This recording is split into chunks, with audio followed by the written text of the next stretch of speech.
Olá pessoal, tudo bem? Como vocês estão? Espero que estejam todos bem. Estamos aqui para mais um bate-papo sobre experiências, testemunhos e a vida que as pessoas têm vivido com Jesus, tá bom? Mas antes desse bate-papo, nós temos um recado bem especial da Santa Ótica. Santa Ótica está com uma nova loja e continua oferecendo a qualidade e o atendimento que você já conhece. Visite o novo espaço para descobrir uma seleção especial de óculos, joias e relógios. Tudo pensando para atender às suas necessidades com excelência e precisão. Esperamos por você para conhecer nossas novidades e aproveitar as ofertas exclusivas. A segunda loja fica na Avenida dos Tarumãs, 1056. E não esqueça de seguir a Santa Ótica no Instagram, Santa Ótica Sinop. Muito bem, siga então a Santa Ótica no Instagram, tá bom? A nossa convidada de hoje é uma amiga e ela é mãe, é esposa, ajuda lá na igreja, tem um trabalho também bem diferenciado aí, doula. Eu vi esse termo no Instagram dela, doula, e nós vamos saber um pouquinho mais sobre isso. Suelen, tudo bem? Olá, tudo bem? Que bom, que eu quero te agradecer primeiramente por ter aceito o convite. Eu sei que você está nervosa por estar aqui hoje, mas obrigado por ter aceito esse desafio de estar aqui em frente às câmeras e conversando, batendo um papo sobre a sua vida e também sobre a sua profissão. Obrigada, é um privilégio. Muito bem. Para começar, quanto tempo de Sinop já? Eu sou nascida em Sinop, né? Você nasceu em Sinop? Nasci aqui em Sinop. Quantos anos? 27 anos. 27 anos em Sinop. 27 anos de Eu também Sinop. sou nascido em Sinop também. Oh. Só que eu tenho um pouquinho mais de idade. Na verdade, eu pisei no barro aqui. Quando era barro, eu estava pisando aqui já. Né? Eu vim tipo exportação. Minha mãe veio grávida do Paraná para cá. Sua família veio do Paraná, veio de São Paulo? Que região que veio? Meu pai do Paraná, minha mãe de Rondônia. Na verdade, eles circularam um pouco até chegar em Sinop, né? Muito bem. E a gente conversava antes aqui um pouquinho. Você tem aí, já é casada, né, tem filho, tem uma filha, na verdade. Mas aqui o nosso bate-papo, geralmente, a gente começa falando sobre o que a pessoa teve de experiência com Jesus. E a primeira experiência é do novo convertido, do aceitar Jesus. Como foi na vida da Suelen essa parte? Quantos anos tinha? Como foi? Onde foi que você decidiu caminhar com Jesus? Bom, eu não venho de berço cristão, né? E eu me converti em 2010. Em 2010, eu recebi um grande convite, né? Que, por sinal, eu fiquei muito resistente. Eu ia em outra denominação e eu era bem ativa lá. Então, eu me lembro que tinha um evento na igreja chamado Coke Night. Uma noite de Coca-Cola com sorvete e tal. E recebi esse convite de uma vizinha que me convidou. E eu me lembro que nesse dia eu não queria ir, eu estava muito resistente. E aí tentei inventar uma desculpa que eu tinha compromisso na minha igreja, que eu não ia conseguir ir.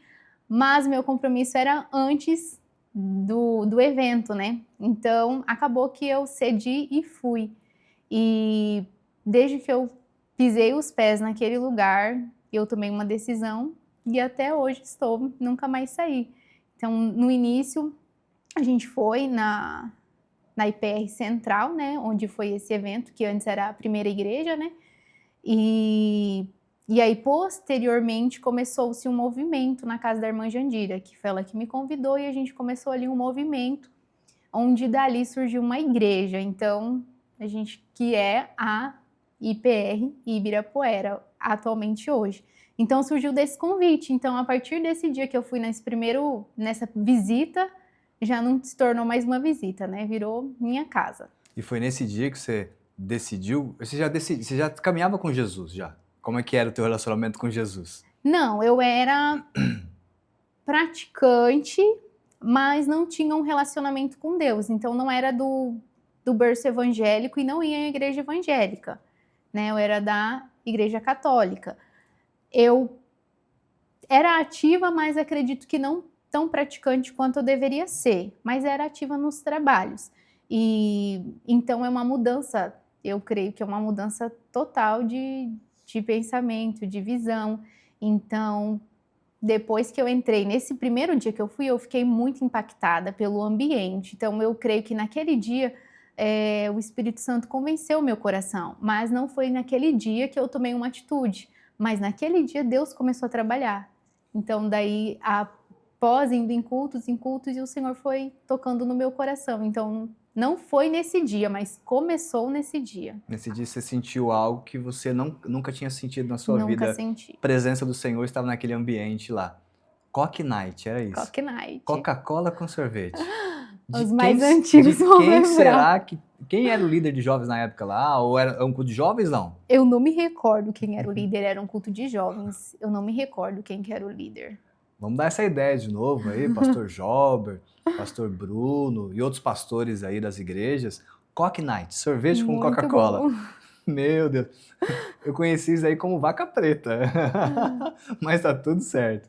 E depois de quanto tempo você decidiu, realmente, você levantou a mão, você foi pra frente, como que foi essa decisão por Jesus depois de muitos cursos? Ou não teve essa decisão especificamente? Teve essa decisão, eu não sei dizer quanto tempo depois, mas foi bem próximo. E aí foi que eu comecei a frequentar os cultos de domingo, e foi em um culto de domingo daí, né, na celebração de domingo, que eu tomei essa decisão. Não sei, não lembro precisamente quantos cultos depois, mas foi bem próximo. Quantos anos você tinha? 14 anos. 14 anos. De 14 anos para 15 anos. Mas como você já estava envolvido em outra igreja, enfim, fazendo algumas coisas, então você tinha uma vida até tranquila, razoavelmente falando assim. Razoavelmente sim, né? Tinha uma rebeldia instalada dentro de mim, mas não vivia as loucuras desse mundo. Mas era meio rebelde. Com o quê? Com os pais? Com os pais, eu falo assim, não de... Eu acho de bater o pé e querer que as coisas fossem do meu jeito. Nesse sentido, não de desrespeito, de...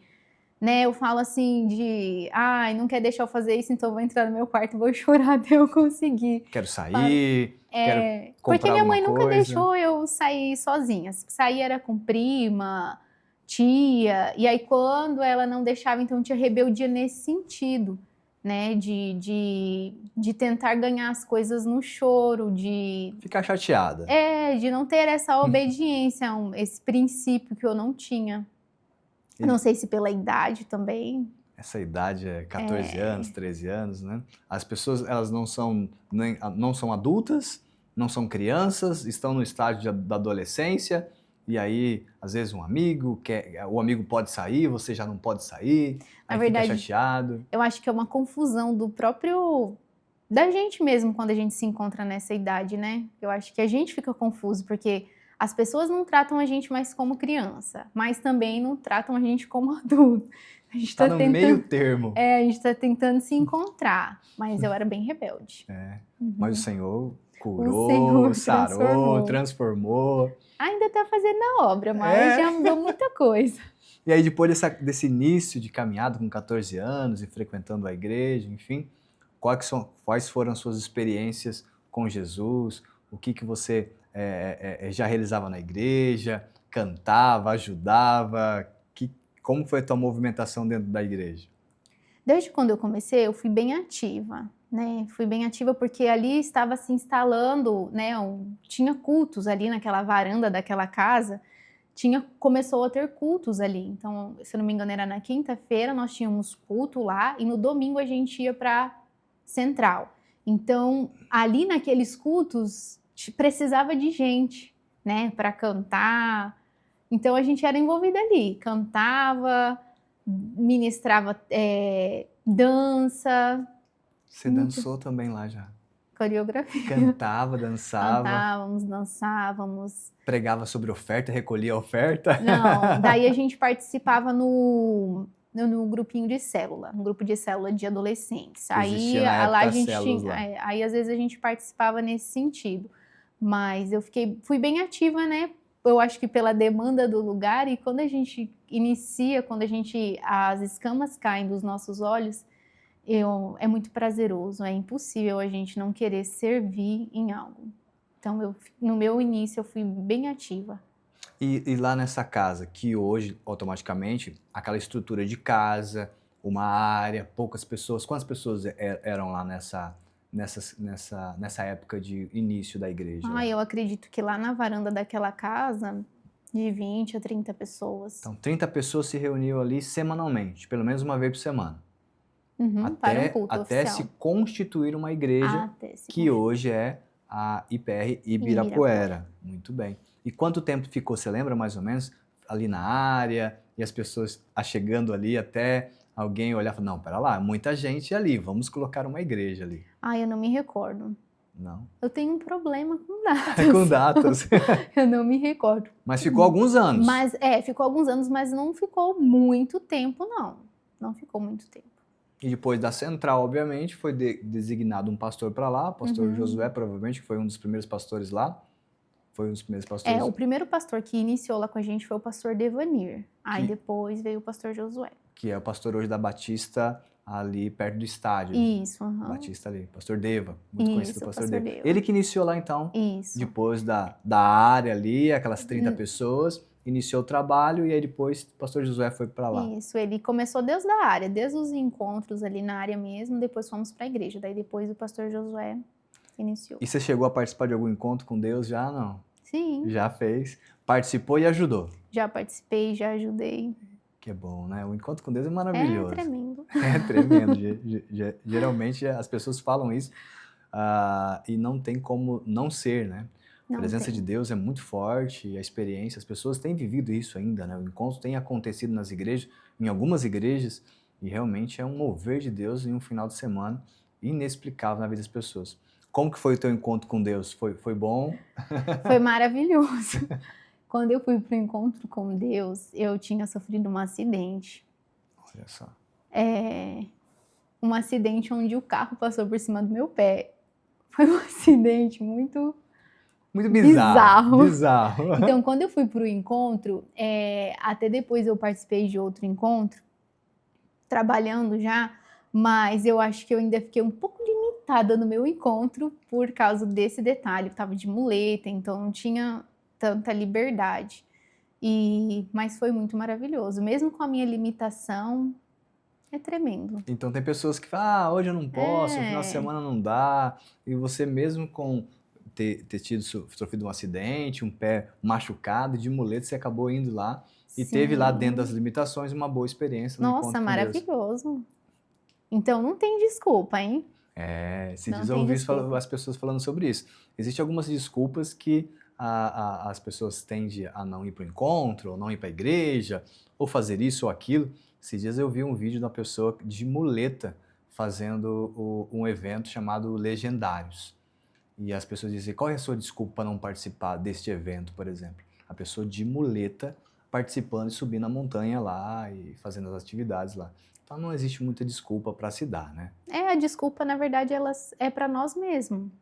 E o único que está sendo prejudicado, eu falo, somos nós, porque nós deixamos de viver algo que o Senhor tem separado para nós. Então, acho que o único prejudicado mesmo somos nós, porque a dificuldade maior está na nossa mente, que cria desculpas. Desculpas, né? Exatamente. Cria desculpas e tenta colocar empecilhos, né? As famosas desculpas. Mas eu também acredito que quando a pessoa ela decide realmente participar do encontro ou um culto, enfim, e ela de fato se entrega, aí de fato o Senhor faz com que ela tenha de fato um encontro real e a partir dali as coisas mudam e elas começam a arrastar mais pessoas dizendo, olha, você tem que participar, porque eu não queria e mudou a minha vida. Eu tenho vários testemunhos muito grandes. Tem um, rapidamente, que eu queria compartilhar com você e quem está nos assistindo, foi de um encontro que nós tivemos um momento lá de oração,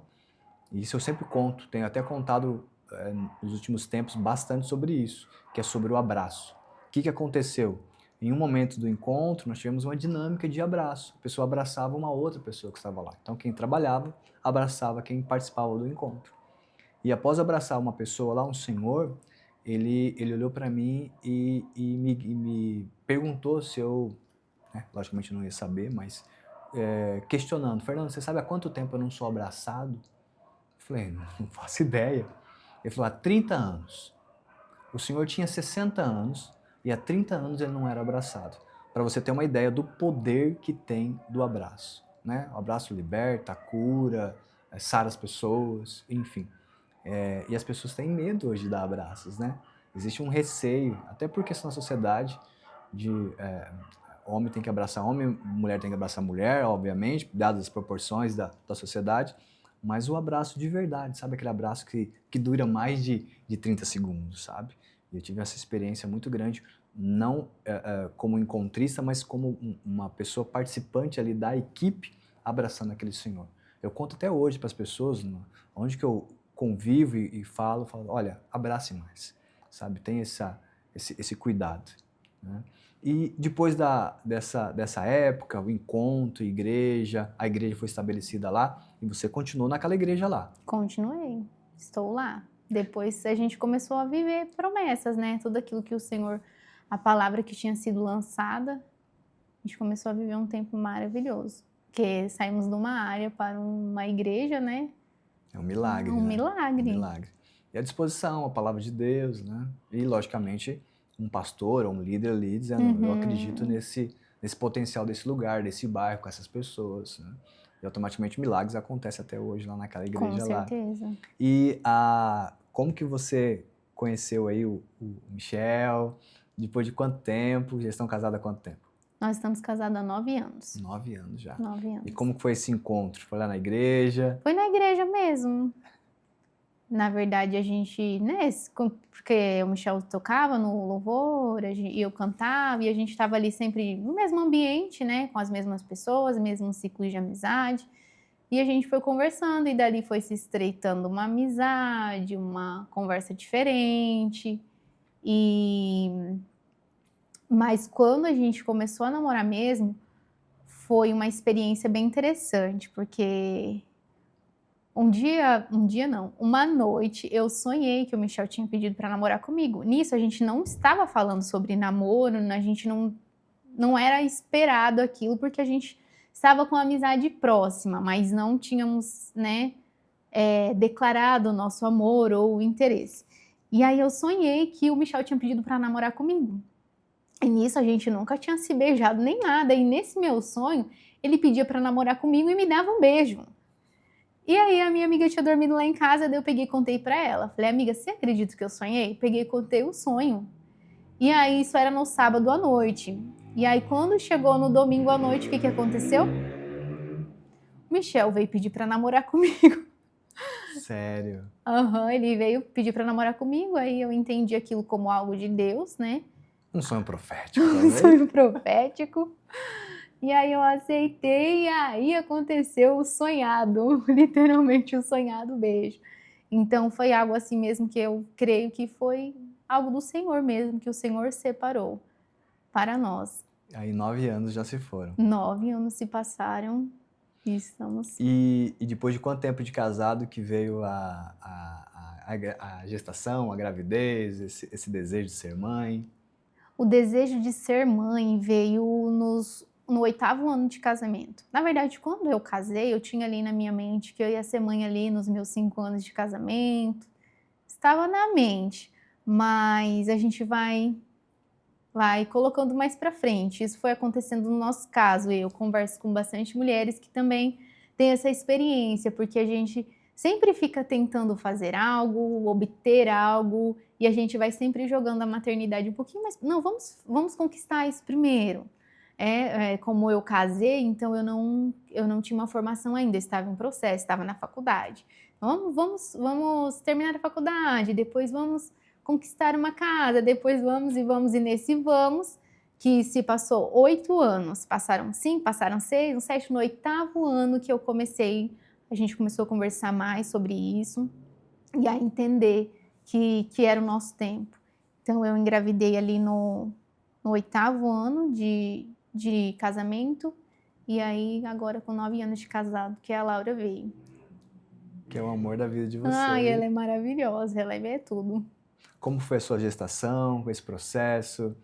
A minha gestação foi tranquila, Eu recebi meu positivo de gestação com 11 semanas, 10 semanas, e aí eu fui, né, estávamos desejosos, estávamos preparados para aquilo, na teoria, mas na prática. Então, quando eu recebi o positivo, foi aquele susto, né, até a ficha cair. E aí, com 3 meses que eu fui contar para as pessoas, para a família, para todo mundo que a gente estava grávida, que nós estávamos grávidos, né? E foi uma gestação bem tranquila. Como que você tem visto? Porque você é uma profissional aí, lida com mulheres nessa questão, talvez, ali de ansiedade, talvez, não só questão profissional, eu digo assim, como que você tem visto as pessoas hoje com a questão da gestação, com ansiedade, mulheres com dificuldade de gestação, você tem informações sobre isso? Como que anda isso, assim, no mundo hoje, que talvez você tenha contato?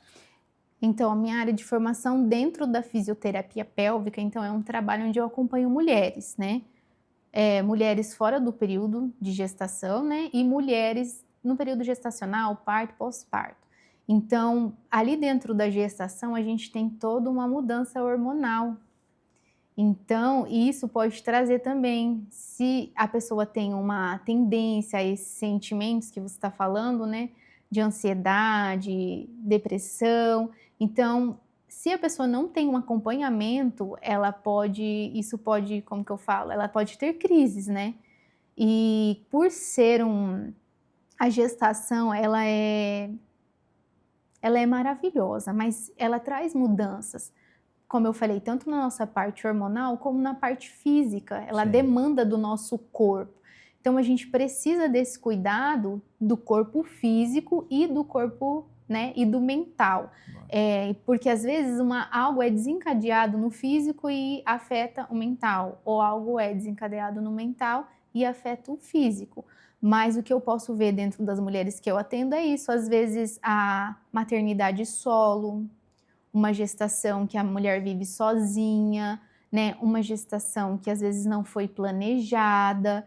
Isso são fatores que podem influenciar, né? E lógico, às vezes a demanda da mulher que está gestante, que trabalha, que tem a casa, que tem a profissão.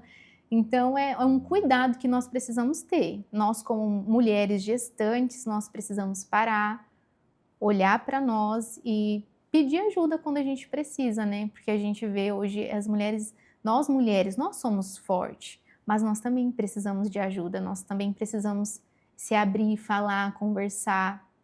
Então é isso. Mudanças acontecem e é comum, mas a gente precisa estar antenadas com os sinais, né? Para a gente poder pedir ajuda.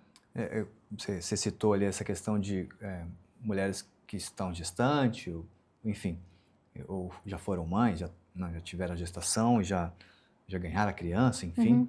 E muitas, bom, você citou que algumas são mães solteiras, ou decidem talvez ser mães solteiras. Esse número é um número até, digamos, alto, ou no que você tem de conhecimento é um número pequeno? Como que está isso? No meu atendimento, na minha experiência, na minha vivência, é a minoria. Mas assim, tem mulheres que mesmo tendo um parceiro, elas acabam vivendo aquela gestação mais sozinha, mais retraídas, ou às vezes o outro não está preparado para ajudar a mulher naquele momento. E, gente, a mulher grávida, ela muda totalmente. Então, assim, a pessoa que está ao lado daquela mulher, ela precisa estar atenta, né? Ela precisa estar sensível a observar essa mulher, porque, como eu falei, mesmo que eu atendo, a minoria dessas mulheres são mães solos ou estão sozinhas, mas às vezes a parceria que ela tem talvez não está sensível às demandas que ela está tendo. Então, As mudanças, tudo que acontece durante esse período lá. sim. Qual que é a tua atuação junto, ou antes de uma gravidez, ou depois de uma gravidez, por exemplo? Qual que é a tua atuação com as mulheres que você atua, que você atende? Então, a fisioterapia pélvica, ela é uma área que todos se beneficiam, mas a minha atuação ali com a gestante é preparar aquele corpo para que ela possa ter a melhor vivência possível. Porque, como eu falei, acontecem mudanças físicas, né? Uma mudança anatômica, isso gera sobrecarga, isso gera desconfortos. Então, independente da via de parto, se essa mulher escolher um parto cesariana ou se ela escolher um parto via vaginal, ela precisa, né, ter esse acompanhamento para que ela venha se beneficiar. E lógico que a gente encontra algumas disfunções também dentro desse período gestacional, como a incontinência urinária, né? Algumas coisas que disfunções que podem levar essa mulher a procurar a fisioterapia pélvica, mas ela não se limita somente a tratar uma disfunção dentro da gestação, mas também trazer uma qualidade de vida para essa mulher, né? Porque a gente tem uma sobrecarga ali de um bebê que está crescendo, o útero, tem uma mudança anatômica, então, ou desconfortos no nosso corpo que a fisioterapia pélvica pode diminuir, né? Pode intervir ali trazendo conforto para essa mulher. E daí também faço acompanhamento de parto e o atendimento no pós-parto. Então a fisioterapia ela começa ali durante a gestação, na mulher que vem procura a fisioterapia, né, para ser acompanhada na gestação, mas é um atendimento que ele vai refletir também no pós-parto, porque além desse cuidado físico, existe todo informações, né, que a gente passa para essa mulher. Então a gente traz para os atendimentos o conhecimento. Então eu falo que o conhecimento é a chave de tudo. Então conhecimentos que essa mulher obtém durante o período gestacional que vão auxiliá-las no pós-parto. Entendi. Vou fazer uma pergunta, talvez, não sei se essa pergunta é polêmica, talvez lá na tua área, ou você atendendo, talvez soe como polêmica, mas enfim, dadas as condições, ok. O que é melhor, um parto natural, normal ou uma cesariana? Eu acho que isso quando a gente fala em natural, a gente sabe que é algo natural, que vai acontecer de uma forma natural e o nosso corpo ele vai estar preparado para aquilo. Mas existem indicações para um parto cesárea. E existem mulheres que não têm indicação, mas para elas o melhor parto é o parto cesárea. Então eu acho que cientificamente falando, o melhor parto que vai trazer mais benefícios tanto para essa mulher quanto para esse bebê é o parto natural. Porque já se fala natural, algo está acontecendo de forma natural, né, em perfeita sincronia. Mas, né, existem indicações para um parto cesárea e mulheres que se beneficiam por ter essa oportunidade de ter um parto cesárea quando existem reais indicações. Ou mulheres que optam, né, em ter um parto cesariana por algum motivo, porque sempre tem um motivo. Sim. Né, quando não há uma indicação, eu falo, né? Não há uma indicação, mas a mulher optou. Eu sempre converso. Logo no começo ali, na anamnese, logo que eu recebo essa mulher, a gente conversa sobre isso, para a gente entender, porque muitas mulheres elas optam no parto, por ter um parto cesárea, por medo do parto normal. Então a gente precisa entender se é a falta de informação, se é informação demais que essa mulher recebeu, da experiência da amiga, que foi algo isolado, que foi algo, né, individual dela, e às vezes ela acaba trazendo para a vivência dela, que ela não tem como saber se aquela vivência que aconteceu com a amiga vai acontecer com ela, muitas vezes não. Então a gente, dentro dessa conversa, a gente tenta entender essa mulher, acolher, entender o porquê ela está escolhendo a via de parto que ela está escolhendo. Quando não há algum tipo de problema, vou colocar assim a palavra, talvez não seja a melhor palavra, mas enfim, e ela não quer o natural, o normal, ela quer uma cesariana. Qual que é entre aspas, qual que é a desculpa ou qual que é o medo que elas falam lá para você ou que você tem informação? Não, eu queria cesárea, porque isso, porque aquilo. Qual que é o medo das mulheres de ter um parto normal? Qual que é a conversa? A conversa é o medo da dor. Nós temos medo eu falo nós, porque recentemente, né, há 7 meses, eu vivi um parto, né, vaginal onde a Laura nasceu. Então, o que a gente se depara quando a gente fala de um parto normal? Tem medo, porque todo mundo fala que dói, né? E a maioria do que as pessoas falam, né, como essa escolha, o motivo dessa escolha é a dor. Né? As pessoas não têm como eu posso dizer, uma informação realmente. Você só escutou a experiência de alguém que fala o que dói, mas você não entende o que acontece, qual que é o mecanismo do corpo para que aquele bebê nasça, para que você possa trazer aquilo como uma bênção e não como algo ruim. Né? A gente fala sobre ressignificar a dor. No parto existe uma dor, mas é uma dor com propósito. Por isso que eu falo, você tem a informação e você faz uma escolha baseado na informação que você tem. Então, se você tem uma informação da experiência de uma pessoa que te passou, e aí é diferente da escolha que você vai ter quando você escuta realmente uma informação, você entende realmente o que acontece no parto.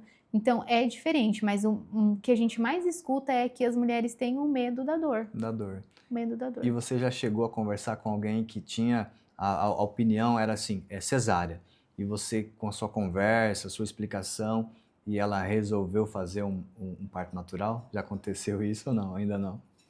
Olha, eu falo assim, porque dentro do nosso atendimento, né, eu não tento mudar aquilo que a pessoa, eu não chego lá e não, porque eu só atendo mulheres que optam em ter um parto, né, natural. Não, a gente passa informação, né, e já tive pessoas, sim, que pela falta de informação ou por ouvir como experiências, né, a pessoa vem há tanto tempo escutando experiências ruins, e aí quando ela começa a ouvir, ela entra ali na gestação, ouvindo experiências boas, procurando mais informação, então ela se interessa. Você sai daquele eu não quero, eu não vou, né? Porque foi o meu caso.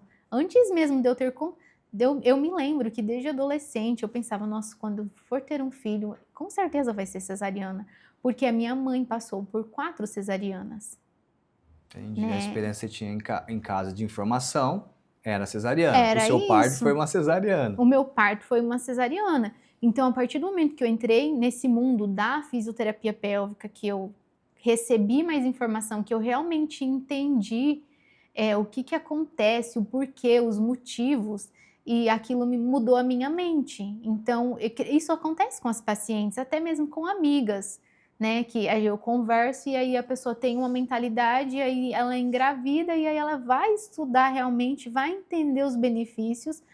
Porque assim, você tem medo da dor do parto, mas a cirurgia, a cesariana, ela é uma grande cirurgia também, né? Então assim, às A vezes cesariana, ela é uma cirurgia. ela é uma cirurgia. Existe, logicamente, dentro da cirurgia, riscos. Automaticamente, os riscos talvez não sejam tão grandes, não sei, né? Enfim, não sou especialista também, essa não é a ideia. Também não estamos querendo gerar polêmica aqui, não. Isso, cada caso é um caso. Cada caso é um caso, obviamente. Estamos dizendo nessa questão de a possibilidade de fazer parto normal e a possibilidade de fazer cesariana. A pessoa ela tem a opção dela. Sim. Né, a vida é dela, ela escolhe o que quer fazer. Mas o natural, como a gente tem falado aqui, natural é algo natural. Né? No caso, a sua mãe teve cesárea, né? o seu nascimento foi cesárea. E você já optou pelo parto normal, por ter o entendimento do benefício. E qual que é, então, os benefícios de um parto normal? O benefício de um parto normal é um parto normal quando esse parto normal também não tem intervenção, né? Quando esse parto normal não tem intervenção, ele traz benefícios para essa mulher, né? A vivência, a gente fala logo de uma cirurgia de grande porte, você não passar por porque o pós, né? Uma mulher que passa por uma cesárea, ela tem um pós-operatório. Uma mulher que ela tem um parto, né, natural, ela não vai passar por essa experiência recuperação mais rápida. Uma recuperação mais rápida, né? Ela pode ter um contato maior ali com o bebê, que às vezes não é permitido dentro de um centro cirúrgico. Então, são inúmeros benefícios tanto para a mãe quanto para o bebê. Então, é a informação, porque quando as mulheres vão colocar mesmo assim, pesar ali, eu já vi muitas mulheres falando não. Você sair de um não, eu não quero, para um eu vou tentar, vamos ver se é possível. Porque existe aquela questão de dilatação, a possibilidade de ter ou não ter. Tem pessoas que, por exemplo, que não existe, não é que não existe, mas não tem a dilatação específica ali, a quantidade que tem que acontecer para que o bebê nasça. Isso é um problema, porque se não tiver, como que vai nascer a criança? E para você saber ter essa informação, você só vai saber quando essa mulher entrar em trabalho de parto e ela for colocada ali ao processo para poder você falar, não, essa mulher não tem, ela não dilata, ou ela não dilata o suficiente. A gente não tem como prever isso antes do processo do trabalho de parto. Então pode ser que aquela mãe, ela tenha optado pelo parto natural, normal, mas por a questão de dilatação e outras questões, ela tem que optar pela cesárea por essa questão, por exemplo. O índice é bem baixo, mas existe. Existe essa Existe questão. sim. Ali no teu Instagram, eu olhei lá, o que é doula? Doula, ela é uma pessoa que essa mulher, um profissional, né, que essa mulher escolhe para dar um suporte mais emocional. Que você atua como doula. Estou, né, prestando esse trabalho de doula no objetivo de agregar, né, fiz essa formação com o objetivo de agregar dentro do atendimento de fisioterapia, né, você tem ali às vezes um olhar, né, uma outra formação que te agrega. Então o objetivo da doulagem mesmo é somar com o conhecimento que eu já tenho. Qual que é o teu papel ali? É na hora do parto ou é antes do parto? A doula. A doula antes do parto, acompanhamento durante a gestação, também durante o parto e no pós-parto também, se for o desejo da mulher. Durante o parto, ela tá ali só como apoio realmente do parto, É um mas suporte. somente no natural, ou na cesárea também? Na cesárea também. Na cesárea também. Na cesárea também. O que você me diz? Eu tenho acompanhado de vez em quando, eu vejo algumas fotos do parto humanizado. Existe o natural, que é ali no hospital, enfim, e o outro também provavelmente deve ser no hospital, eu não tenho tanto conhecimento, mas é aquele parto que a pessoa, ela vai, eu falo assim, ela vai ali no extremo, talvez, da dor, talvez seja isso, né? E ela espera realmente o natural acontecer, mas de uma forma que o pai tá junto, talvez ali alguém acompanhando. É isso ou eu estou equivocado na minha fala? O meu TCC ele foi sobre parto humanizado. E quando eu optei em fazer um TCC de parto humanizado, a visão que eu tinha sobre o parto humanizado era que parto humanizado era na água, parto humanizado era em casa, parto humanizado era quando o acompanhante estava. E o parto, mas o que é o parto humanizado, né? O parto humanizado, ele não é um tipo de parto, uma via de parto, ou um lugar onde você tem um parto. O parto humanizado é quando as pessoas tratam com humanidade aquela mulher, aquela família, acolhe aquele momento do parto com humanidade. Então eu falo que todos os partos deveriam ser humanizados, independente da via de parto, né? Uma cesárea, por exemplo, ela deve ser humanizada.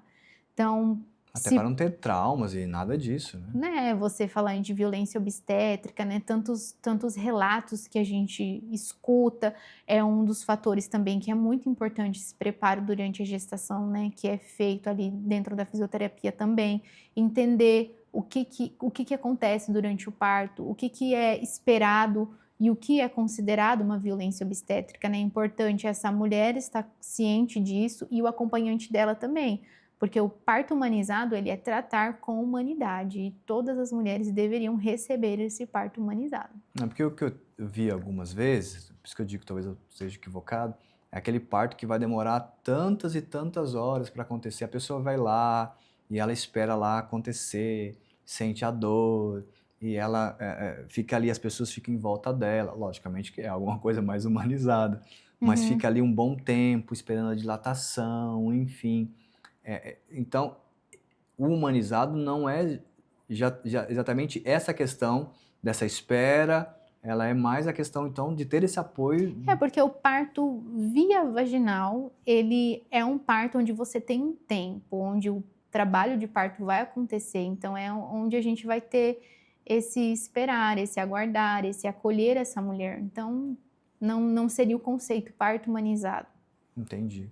Deixa eu te perguntar, qual que é ali após uma gestação, então, e após acontecer, então, a gestação e automaticamente o nascimento da criança, qual que é o teu papel, então, como doula para esse acompanhamento com essa mulher que já acabou de ter a criança lá? A doula acompanha após também o parto, então. O que seria, o que você acompanharia? Para não dar nenhum tipo de questão de depressão pós-parto, alguma coisa nesse sentido, ou não?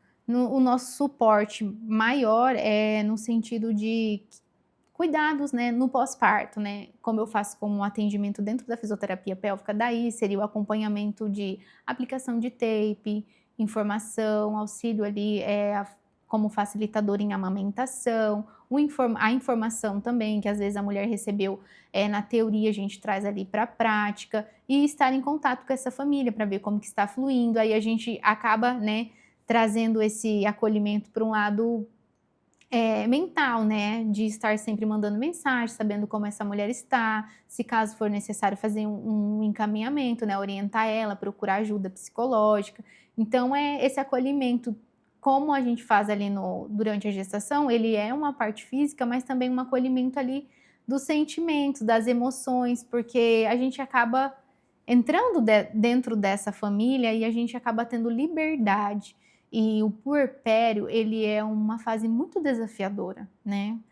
Principalmente, eu sei que cada gestação é única, cada filho é único, cada experiência com cada parto é única, mas as mães de primeira viagem, eu vejo que elas se sentem mais desafiadas ainda, porque elas não vivenciaram, não têm experiência nenhuma, né? Volto a repetir, eu sei que cada gestação, cada puerpério de cada filho é único e não é um igual ao outro, mas eu falo coisas que não são esperadas, que às vezes uma mãe de segunda viagem já vivenciou e às vezes sabe como lidar. Então, no pós-parto, a gente acaba acompanhando essa família por um bom tempo, né? Ali no pós-parto imediato, vai no hospital, faz o atendimento, imediato ainda continua indo em casa ali nos primeiros dias, mas a gente continua fazendo um atendimento via WhatsApp ali, mandando mensagem, conversando, tirando dúvidas. E então é um acompanhamento que se torna uma amizade, você tá sempre ali junto. Você acha que esse formato de trabalho, esse atendimento que você faz, reduz talvez possíveis mães com crise de depressão pós-parto, por exemplo? Ou não entra nisso? Ou também não depende dessa questão do teu apoio, do teu trabalho com a mãe, por exemplo? Ela não depende, mas eu falo que o fato daquela pessoa ter liberdade para conversar com você é porque é nesse momento que você pode identificar alguma coisa que está acontecendo ali, que você identifica que essa pessoa, que essa puérpera precisa de uma ajuda e precisa de um suporte de um profissional, por exemplo, da área da psicologia, da psiquiatria. Então, eu acredito que ele não vá, né, o meu acompanhamento vai impedir ou vá tratar isso, mas é um meio da gente observar e orientar essa mulher se perceber que está acontecendo isso. E tem acontecido muito, talvez no teu entendimento, na tua pesquisa, naquilo que você trabalha, talvez você olhando e lendo sobre isso, quais são os grandes, ou talvez o grande motivo, ou os motivos, ou não tem um motivo específico de uma crise de depressão pós-parto? Essa pessoa já ter tido antes do parto, né, ali antes mesmo de engravidar. O maior índice é quando essa pessoa já tem um histórico, que aquilo vem de novo, porque como eu falo, é desafiador.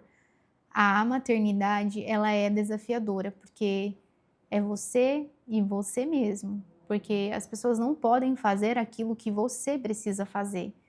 Então, e junto com essa demanda física mesmo, também tem a mudança hormonal, que afeta muito a mulher, né, neste momento.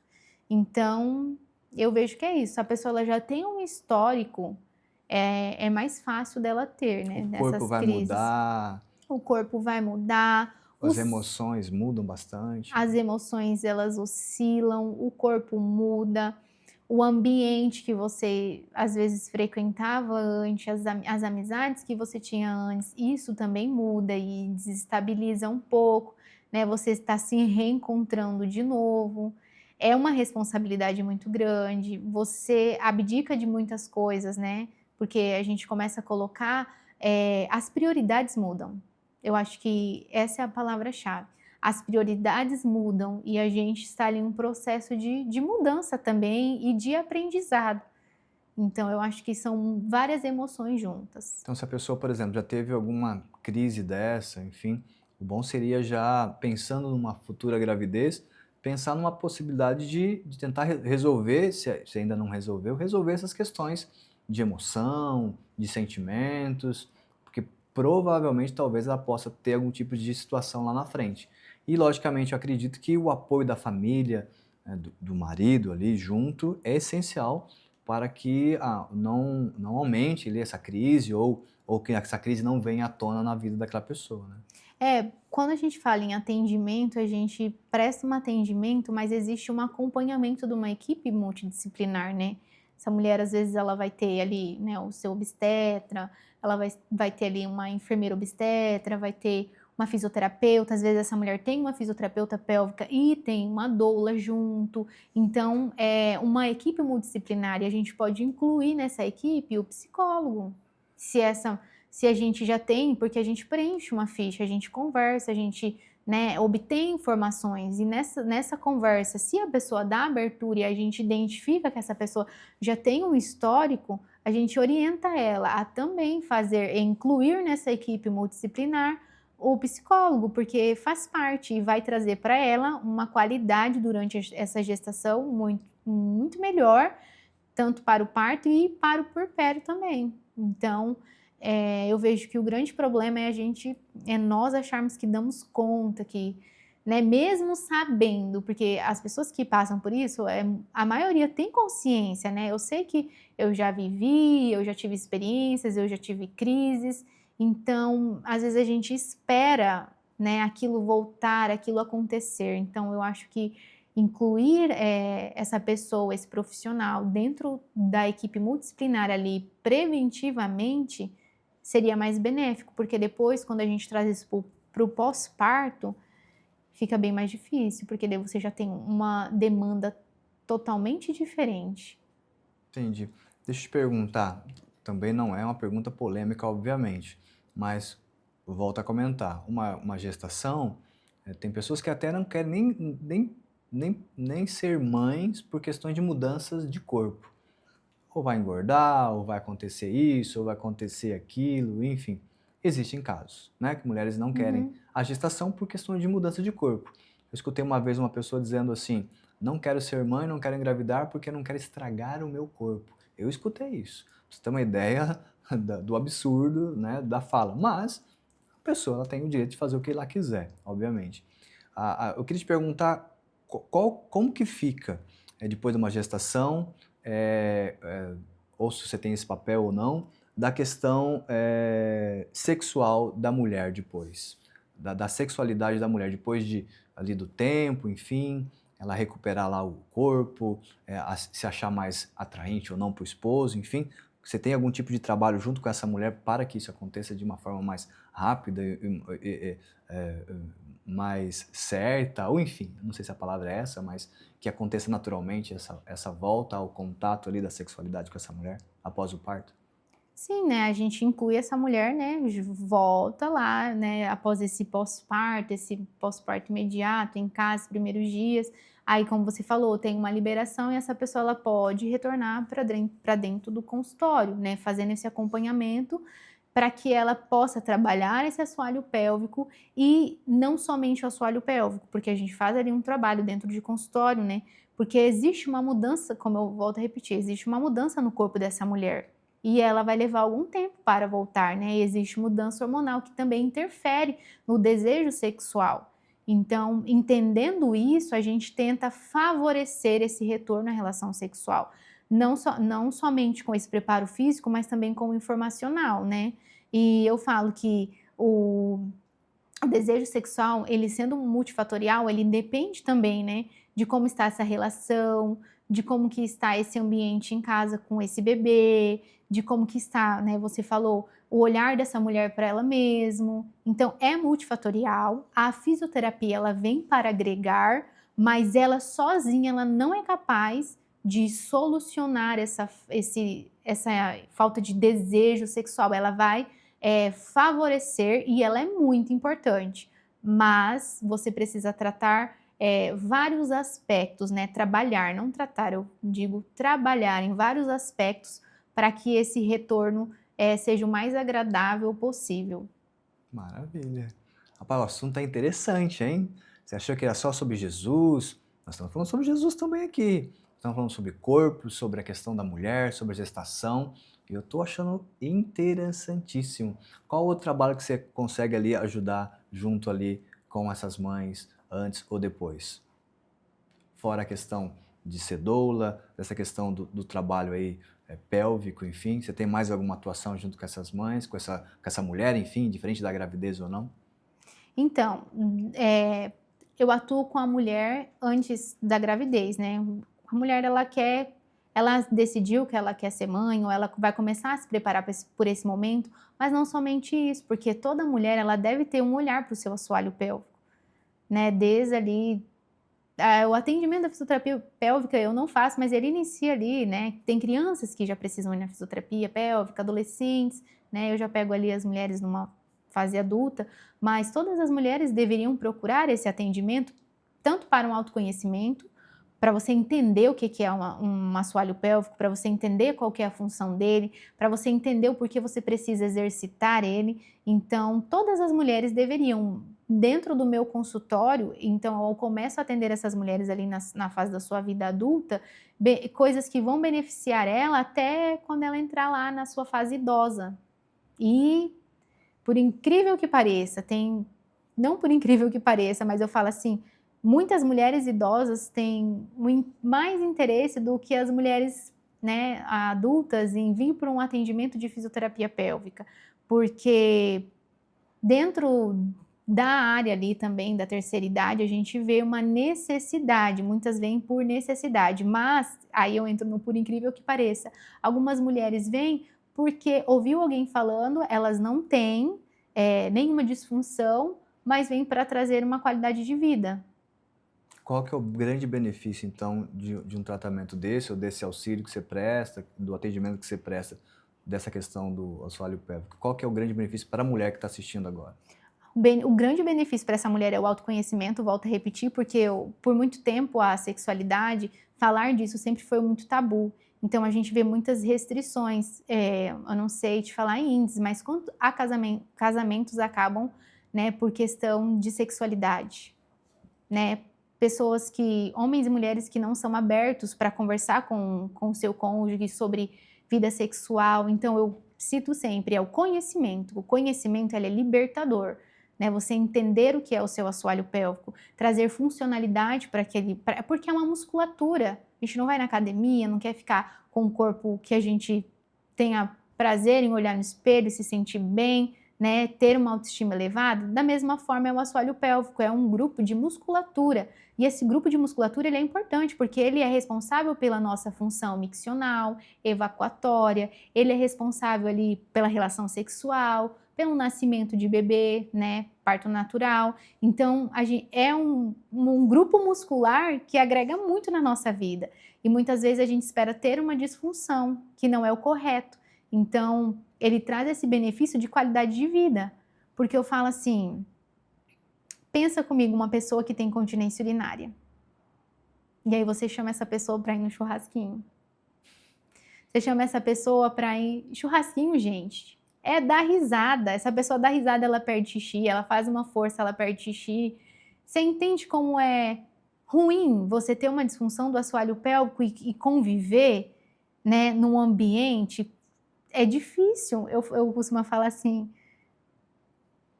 dificuldade financeira você consegue resolver, né? As pessoas têm mais facilidade, elas dão um jeito, elas vão atrás. Agora, disfunção sexual. Para quem que a gente tem coragem de falar? Quantas pessoas que não têm coragem de procurar um profissional, mesmo sabendo que aquela pessoa é um profissional, está apto para atender? Sim. Então, parece que dentro da parte de sexualidade, que é o assoalho pélvico, que é uma parte íntima, tudo parece que tem uma proporção maior, porque é um assunto que por muito tempo foi tratado como tabu. Sim. Então aí quando eu falo, parece que resolver um problema financeiro é mais fácil do que resolver um problema que está relacionado com a sexualidade. Então eu volto a repetir, a fisioterapia ela não trata somente disfunções, mas ela é feita de uma forma preventiva. Então todas as mulheres, independente, né, da idade ou se há uma disfunção ou não, elas deveriam pelo menos conhecer essa área, entender o que é um assoalho pélvico, porque através uma consulta ali você vai entender a importância e eu sempre falo para as pacientes, o que eu faço aqui dentro do consultório é um entendimento que você vai ter para você levar pelo resto da sua vida, porque eu acredito que o objetivo de nenhum profissional é prender ali o paciente dentro do seu consultório, mas é que ele entenda, que ele evolua e que ele leve aquela qualidade de vida para toda a vida dele. Então, o benefício é o autoconhecimento e trazer qualidade de vida para quem não tem, né, uma disfunção, e para quem tem é tratar essa disfunção e não esconder essa disfunção, né? Por mais que seja algo muito íntimo, existem profissionais capacitados para auxiliar essa pessoa. Quando essa mulher identificou que tem essa incontinência urinária, é um problema que, no caso, você vai, com essa tua ajuda ali no teu tratamento, vai auxiliar ela e vai sanar esse problema. Sim, né, a gente vai ver o motivo dessa incontinência urinária e aquilo que está dentro da alçada ali da fisioterapia Sim. pélvica estiver ao alcance, né, e o que não estiver e precisar passar para outro profissional vai ser passado, mas cada caso é um caso, né, mulheres com incontinência urinária, mulheres que não têm uma baixa libido, não sente que não tem desejo sexual, mulheres que têm dor na relação sexual, né, que muitas vezes não falam, viveriam um casamento, tendo uma relação sexual dolorosa. Então essas mulheres, elas vão se beneficiar. Maravilha, viu? Você está assistindo aí, minha amiga, procure profissionais como a Suelen aqui e vá lá fazer sua consulta, sua avaliação, enfim, importante para a tua saúde, tá bom? Faça isso. Minha amiga, depois da gestação, depois da nenê ter nascido, enfim, o que mudou na sua vida? Tudo. Muda tudo, né? É uma nova fase. Uma nova fase, eu falo uma bênção de Deus, né? E como eu falei aquela hora, é uma fase muito desafiadora, né? Te molda mesmo, te lapida.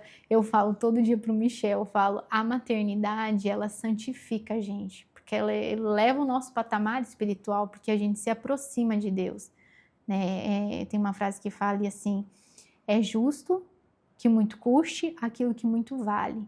Então, é uma mudança, eu falo não você deixar de olhar para si, mas é você olhar primeiro para aquele que você está servindo, né? Uma criança totalmente dependente. Então, muda muita coisa e a gente se encontra. Eu me encontrei na maternidade. E espera ter mais. Sim, eu espero. Em nome de Jesus. Que bom, maravilha. Minha amiga, que papo foi esse, hein? Muito bom. Espero que Bom tenha mesmo. aí passado essas informações e tenha sido de grande valia para as mulheres, né? Logicamente, homens que talvez convivem com mulheres, casados, enfim, passando essas informações. Talvez você vai conversar com a sua parceira, com a sua esposa, com a sua namorada aí, que talvez você está namorando, e talvez vai passar essa informação para ela. Porque nós vivemos num mundo que as pessoas têm as suas vidas, né? Nós temos nosso pensamento como cristão, enfim, de ter relacionamentos após um casamento, mas existem pessoas que talvez estão nos assistindo que já têm aí seu relacionamento antes de casar para suas questões pessoais, enfim, cada um tem a sua vida, realmente é isso, né? Eu queria te agradecer por esse bate-papo, né? Conversamos bastante, falamos um pouquinho de cada coisa aqui e as informações eu acredito e creio que foram especiais aí para as pessoas, porque assim, eu realmente não tenho tanta informações sobre o que você faz, por exemplo, e talvez tem pessoas nos assistindo hoje que também não têm essas informações, né? O que é uma doula, o que é esse assoalho pélvico, né? O que acontece, pessoas talvez já conhecem, mas talvez não sabem que existem profissionais para isso, para auxiliar, para ajudar. Então eu queria que você pudesse aí deixar as suas considerações finais antes de fazer a sua oração, obviamente, para que as pessoas realmente procurem um bom profissional. Se você quiser deixar o local que você atende, telefone, enfim, Instagram fica à tua disposição. Eu que agradeço a oportunidade, um prazer estar aqui, né? Um prazer ter esse momento de bate-papo, trazer essas informações.